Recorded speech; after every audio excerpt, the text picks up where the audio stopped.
Harwood is claiming that tag team wrestling is a draw in the year 2024, and here on Fog Wrestling, we're going to debunk it and call him a liar because that's exactly what he is. It is Wednesday, the 3rd of January, and he says tag team wrestling is a draw and has been for many years. Let's dive into it. There's a few comments on this article as well that, I back up and pretty much completely agree with. And he wrote the following on Twitter in regards to tag team wrestling. He says, over the last few weeks, I've seen people tweet insert name should be in a singles match. Or why are they wasting insert name in a tag match? Yo, tag team wrestling is a draw and has been for many years. Just because one person held a monopoly over wrestling and didn't care for tag teams doesn't mean it's a step down.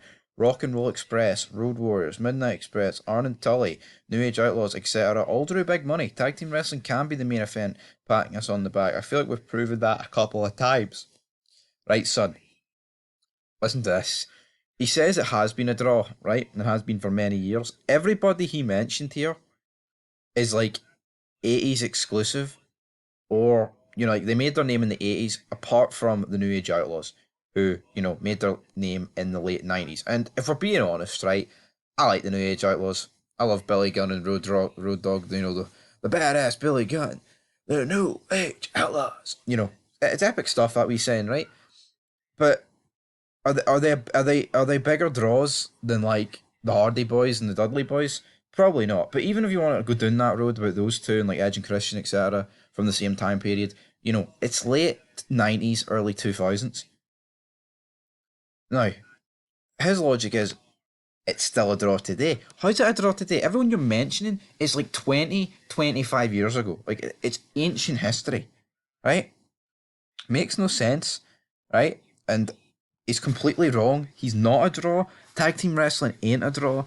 You look at AEW, the roster's that bloated, they just have to force people in tag teams or factions, and it just doesn't work for me. You've got Sting hanging about with Darby Allin like a bad smell, even though if one of them had a bad smell in the tag team, it definitely would be Darby Allin. But look at some of these comments, right, that completely debunk what he's got to say. So, Lithian says, first of all, most of the teams he mentioned are from the 80s, which tells you from 90s until now, tag teams haven't drawn. And he attacks McMahon's few tag team wrestling. His own guy, Tony, buries these guys on ROH and barely showcases them. He ruined a tag team that should be super over right now, like the Acclaimed. I still love the Acclaimed. They're great, says this jobber. Yeah, he sounds bitter and still upset over his time in WWE. Tag team wrestling usually does provide one big star in the end, but in the last 20 years, tag teams that draw, Usos, New Day, The Bar, and The Bar. Imagine fucking... Look at that. Look at this. Look at this jobber. The New Day, The Bar, Young Bucks, FTR, DIY, AOP, DX, Dudley's, Hardys, Edge and Christian.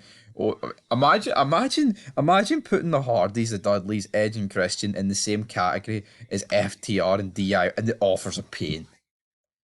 This is a mental illness. See you, Jeffrey Scalfman.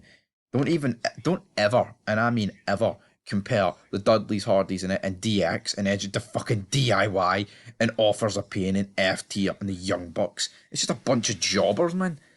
Absolute jobbers, and like you can't even compare. I think DX is not a fair comparison though, because like Michaels and Triple H were two main eventers, whatever he's talking about.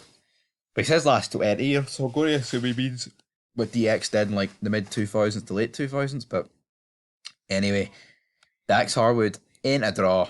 He's a jobber. Tag team wrestling is pish.